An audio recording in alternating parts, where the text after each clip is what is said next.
Okay, here we are with another loco, and I must just quickly say that this is about the 10th attempt I have made at looking at this video, because if it isn't the neighbour shoveling coal on one of the hottest days of the year, don't ask, or the phone going, or the doorbell going, or some weird animal outside making a weird noise, there's always been something to interrupt, so hopefully this attempt will get through. But as you can see, it's by Hornby, it's a Class 37, it's in Regional Railways livery, and it's from the Railroad range. It's also DCC ready, but we don't care about that. Right, what's it say on the side? Basically what I've just said, which is good. Why have I got this particular loco? Well, not only is it nice, and the Regional Railways livery is one of my favourites because it's very 80s, very 90s, but I'd like to do something with this loco that I've not done with anything else. To explain better what I mean, let's get it open and see what's inside. Oh, what's all this? Okay, so this is the DCC jacket. These are the instructions. Class 37. So it's going to be the usual stuff. We've seen it a million times. That's how to lubricate the wheels, where to put the oil. That's how to take the body off, and that's where the chip goes, which is very good. So let's put that to one side. Take off this plasticky window, and then get to the loco inside. So as usual, typical Hornby packaging, 2 fingers in the back,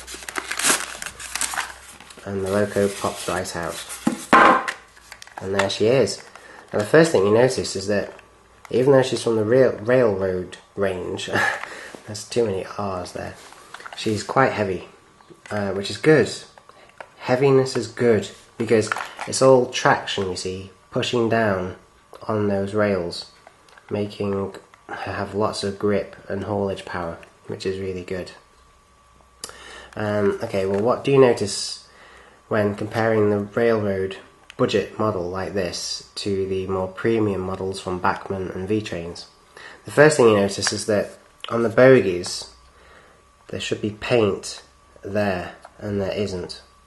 These little, well, hubcaps, for lack of a better word, should either be yellow or white or orange, and they're not coloured in at all, which is a bit of a shame. The nose is completely devoid of any lamp hooks or finer details, which is also a bit of a shame. The horns are there, which is a nice touch, but isn't one of them supposed to be smaller than the other? Well, they are on the V-Trains one anyway. I'm not too sure, to be honest. I'm not that familiar with the real loco. What else? Well, that's about it, to be honest. Okay, the livery is, you know, basic. The detailing on the top and on the side is basic. It just looks like a basic model. Plus there's no snowplow. You know, there's no plough at either end hanging underneath the buffers, which is a bit of a shame. But the bad stuff out of the way, what's great about her? Well, for a start, you know, she was only between 30 and 40 quid, which is a really good price.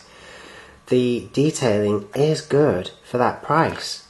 You've got little tactile grills that you can feel there. There's a grill on the side, there's a grill on the top with a fake fan underneath. There's handrails, and there's even wipers on the windows. I'm not too familiar with the Class 37s from Bachmann, but the V-Trains one make you stick those on separately, and I don't fancy doing that. So it's really nice that they've done that. That's good. Okay, it's a shame that the buffers aren't sprung, and only those 2 lights work. But it has got a NEM coupling, so even though it's too long, it sticks out too much, you could take this off and put on one of your own.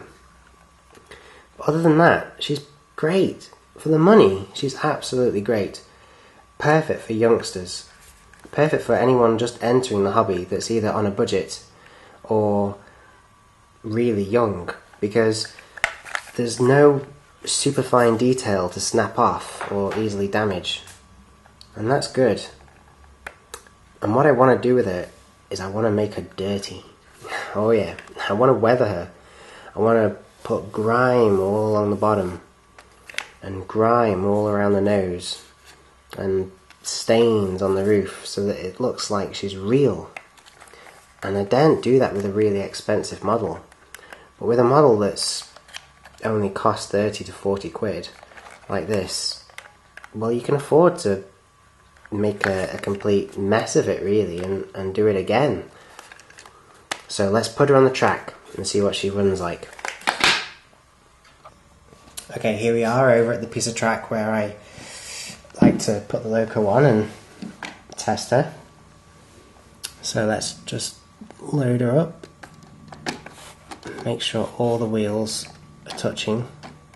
Sorry about the shadows and stuff, it's a really hot sunny day.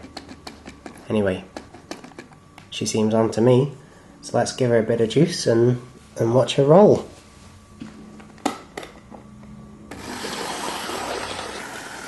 Oh yeah, she's nice. She's running really smoothly. I mean, that power setting, what's the power set at? About 12 o'clock. So not even halfway, probably not even a third of the way, to be honest. But look how well she runs. Really smooth. Let's just slow her down and then bring her back the other way. She's got no problem negotiating points, that's for sure. And she even sounds like she's got a diesel engine because she's going so slow. And then speed her up a bit. Speed her up a lot.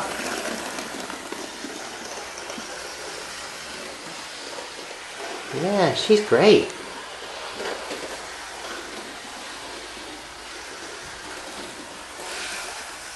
Wow. Considering what I want her for, which is to weather her,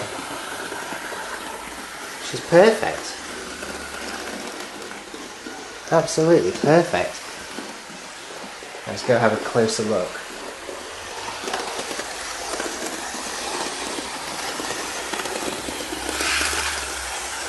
And then slow her down. Gosh, she was going fast. Whew. It's hard to run around chasing her in such a warm conservatory. Yeah, seriously, it's really hard to fault her.